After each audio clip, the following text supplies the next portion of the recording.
আম্মা, এটা নিয়ে আপনি কেন চিন্তা করছেন? আপনার তো অনেক বয়স হয়ে গেছে। আমরা একটা কাজ করব, আপনাকে সুন্দর একটা বৃদ্ধাশ্রমে রেখে আসবো। ওখানে কত সুন্দর খোলামেলা বাতাস আছে, আর তাছাড়া আপনার মতো অনেক মানুষ আছে, তাদের সাথে আপনি গল্প করতে পারবেন। হ্যাঁ মা, সাব্বির তো ঠিকই বলছে, আমরা তোমাকে বৃদ্ধাশ্রমে রেখে আসবো।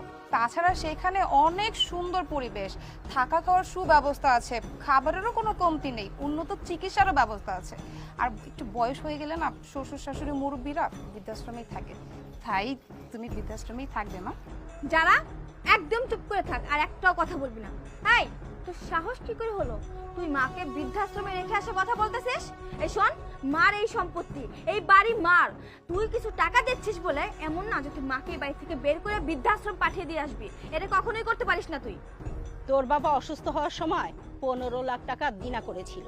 এখন কিভাবে সেই দিনাটা আমি শোধ করব সেই চিন্তায় অস্থির। তোর বাবা তো স্বর্গে গেছে, তোরা তো আর দিতে পারবি না, কারণ তোরা তো গরিব।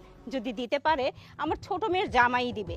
হাতে পায়ে ধরে দেখি এই টাকাটা যদি শোধ করতে পারি তাহলে আমি বেঁচে গেলাম। শোন, এখানে দাঁড়িয়ে দাঁড়িয়ে আর কথা বাড়াতে হবে না, তুই তোর মতো তোর বাড়িতে চলে যা। ঠিক আছে মা, আমরা চলে যাইতেছি। আমরা যাওয়ার পরে তুমি মিষ্টির প্যাকেটটা খুইলো।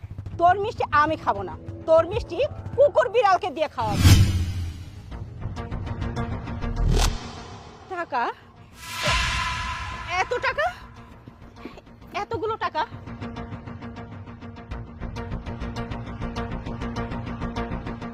এতগুলো টাকা কোথায় পেলি? আমার জামাই সবগুলো টাকা দিছে। আমার জামাই না তোমারে সব সময় নিজের মার মতো দেখে, তোমারে না কখনোই শাশুড়ি হিসেবে মনে করে নাই। তুমি তুমি একজন মা যে নিজের পেটে 2 মেয়েকে জন্ম দিয়ে 2 মেয়েরে 2 রকম দেখো।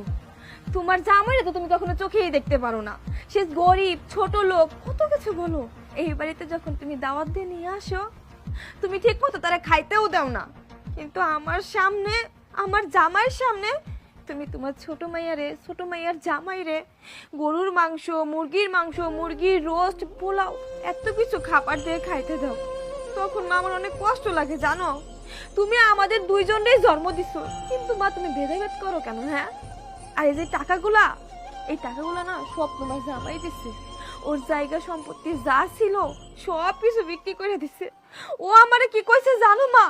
ও আমারে কইছে আমি ছোটবেলায় আমার বাপ মারে হারাইছি, তোমার মারে আমি কোনো সময় শাশুড়ি মনে করি নাই।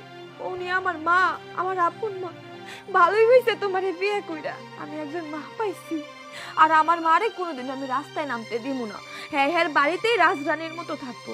এজন্য যদি আমার সবকিছু বিক্রি করে দেওয়া লাগে, আমি সব বিক্রি করে দেবো। আর একটা কথা কি মা জানো,